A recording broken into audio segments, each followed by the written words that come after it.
La mayfly, la mouche de mai en français, c'est une mouche vraiment essentielle à avoir dans sa boîte. Donc pour le mois de mai, à partir du mois de mai, si les conditions le permettent, on peut voir des énormes éclosions de mouches de mai. On la reconnaît parce que c'est une mouche qui est très grosse, environ 4 cm de long. Et elle est assez emblématique de la pêche à la mouche. Pour le montage, on aura besoin d'un coup de coque jaune. Pour les cercles, une plume de faisan. Pour le cerclage du corps, j'utiliserai de la soie floss. On peut aussi utiliser du fil à coudre, par exemple, noir. Pour l'hameçon, un hameçon de 10. C'est une grosse mouche, donc un gros hameçon. Au niveau de la soie de montage sera noire, en 6-0. On aura aussi besoin de ciseaux, d'une pince à hacle, du whip finisher,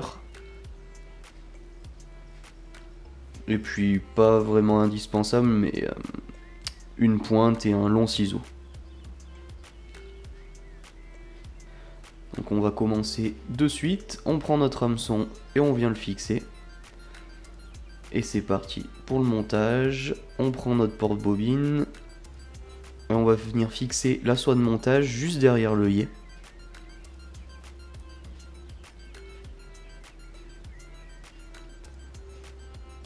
Et comme d'habitude, là ce sera une mouche sèche, donc on va descendre juste avant la courbure de l'hameçon.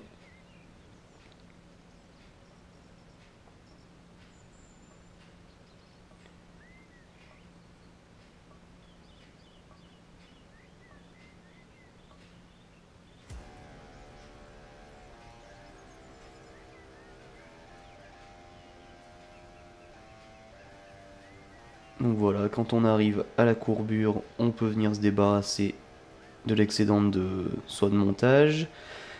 Et on va pouvoir venir prélever des fibres de queue de faisan. Donc on va en prendre 3. C'est là que la pointe peut s'avérer utile pour bien séparer les fibres et donc bien sélectionner 3 fibres. Donc on les arrache et on vient les positionner sur le dessus de notre hameçon. Bien sûr, on fait 2 tours sans serrer, ce qui va nous permettre de repositionner les fibres. Les cercles sur la mouche de mai sont assez longues, donc là on peut se permettre de les faire un peu plus longues que la longueur du corps de la mouche.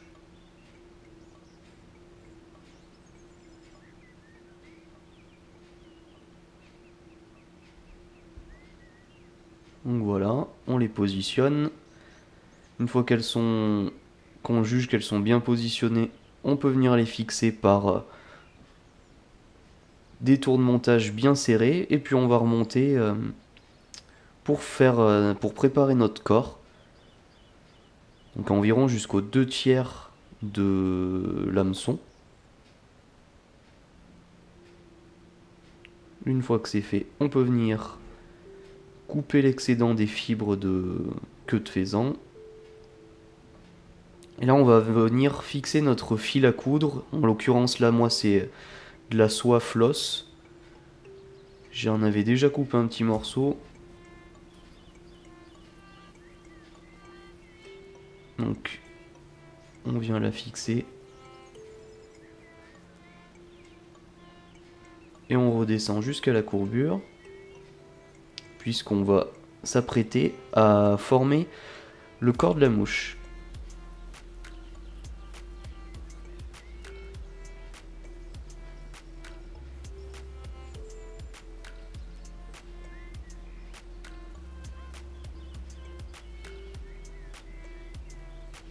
Pour le corps de la mouche, on utilise du dubbing jaune.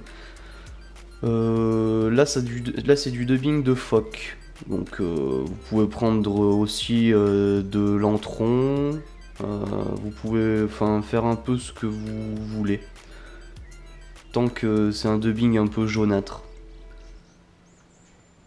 Donc, on essaie de le faire faire un dubbing bien léger, donc on prend des toutes petites pincées.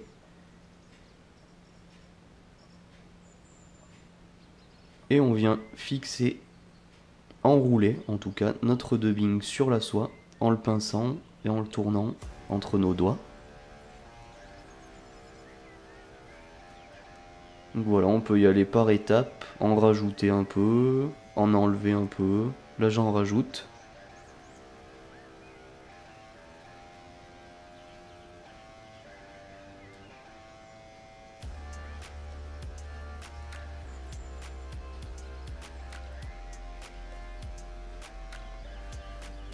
Voilà, on roule le dubbing et on va pouvoir commencer à former notre corps.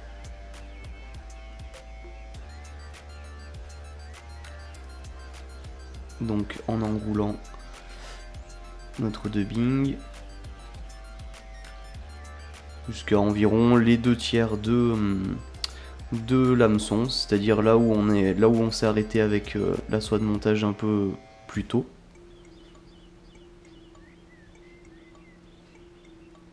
Donc on enroule. Ne pas hésiter à venir adapter le dubbing en cours de route. Et voilà, le corps du coup est formé. Maintenant on va devoir cercler le corps avec notre fil noir qu'on a fixé. Donc là je vais utiliser une technique différente de la technique par exemple que vous pouvez voir sur la vidéo de la March Brown. Là je vais faire du coup un nœud d'arrêt en gros, puisque je vais utiliser mon étau pour enrouler, pour cercler la mouche, plutôt que de le faire plutôt que de le faire avec ma main et tourner autour de l'hameçon. Et ben là c'est l'hameçon qui va tourner sur lui-même, donc c'est une façon différente de cercler. J'aime bien cercler comme ça, c'est un peu plus précis. Donc ce qui est important, c'est bien sûr de cercler dans le sens inverse du sens où on monte avec notre soie. Voilà, sur la vidéo on peut voir cela. Une fois qu'on a cerclé notre corps, on a fait environ 3-4 tours, on peut venir fixer notre fil noir avec la soie.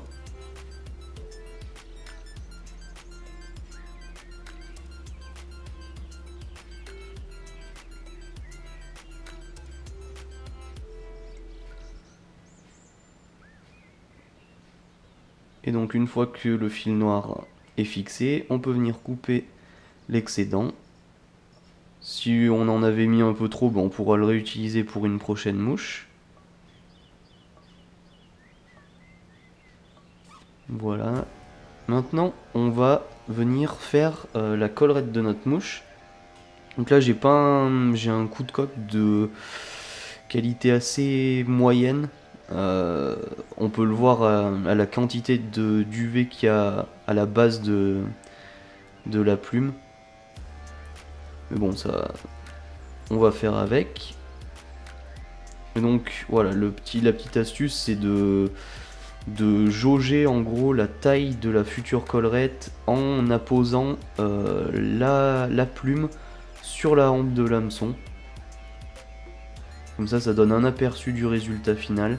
On peut régler la longueur des fibres. Donc le conseil, c'est de faire une collerette de la longueur de l'hameçon, enfin de la longueur du corps de la mouche. Là, ça sera une collerette un peu plus grosse pour ma part. Vu que la mouche de mai est quand même un gabarit assez gros, bah là je vais faire une collerette un peu plus grosse.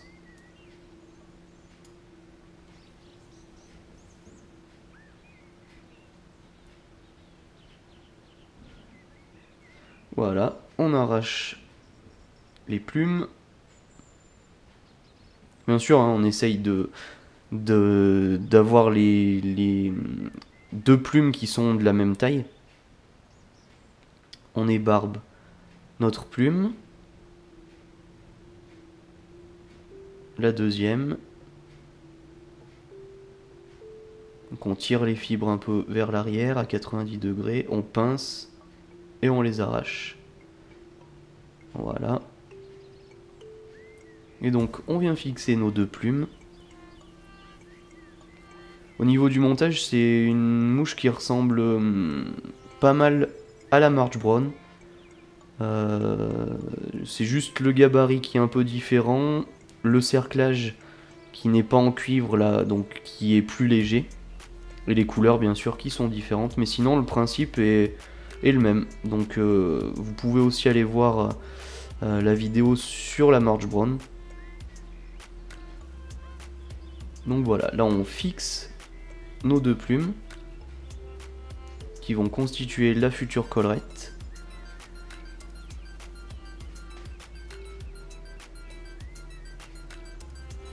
Donc avec la pince à hacle, on va pouvoir venir saisir la pointe d'une des deux plumes pour commencer, comme cela, et on va commencer à enrouler de façon bien perpendiculaire par rapport à la hampe de l'hameçon. Donc avec la main gauche, on peut, enfin l'index de la main gauche, on peut venir essayer de, voilà, de positionner la plume pour qu'elle soit bien perpendiculaire. Et on enroule.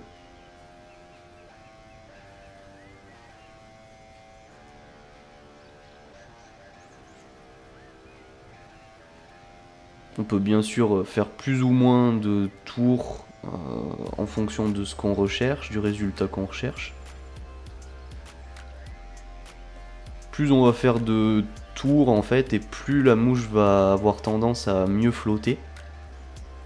Donc on peut faire des...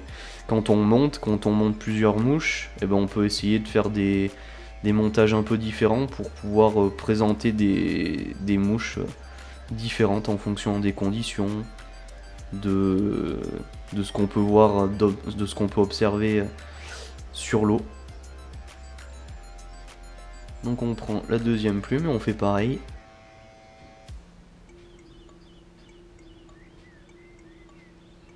Toujours bien perpendiculairement à la hampe de l'hameçon.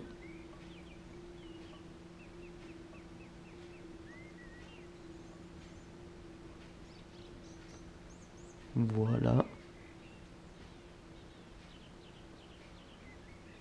Et donc une fois qu'on a enroulé notre deuxième plume, on peut venir fixer le hacle avec la soie de montage. Voilà. Et là on va pouvoir venir couper l'excédent, puisqu'on n'en a plus besoin. Et maintenant il reste plus qu'à former une tête à notre mouche pour la terminer. Donc là il faut faire des tours et des tours et des tours, de façon à former une tête assez ronde, juste avant l'œillet. Voilà, on tourne.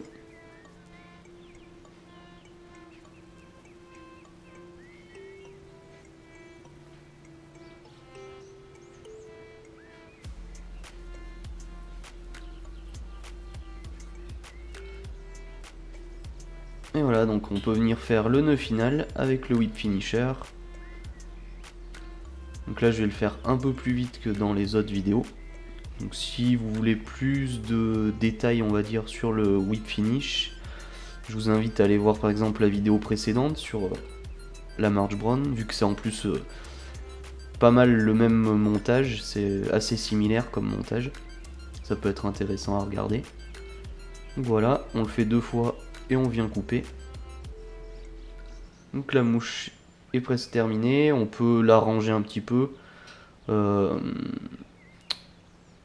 peu peigner la collerette si je peux dire ça comme ça. Et aussi on peut venir couper donc là, le dessous de la collerette pour permettre à la mouche en fait de vraiment se positionner vraiment pile à la surface de l'eau et bien droite. le montage est terminé.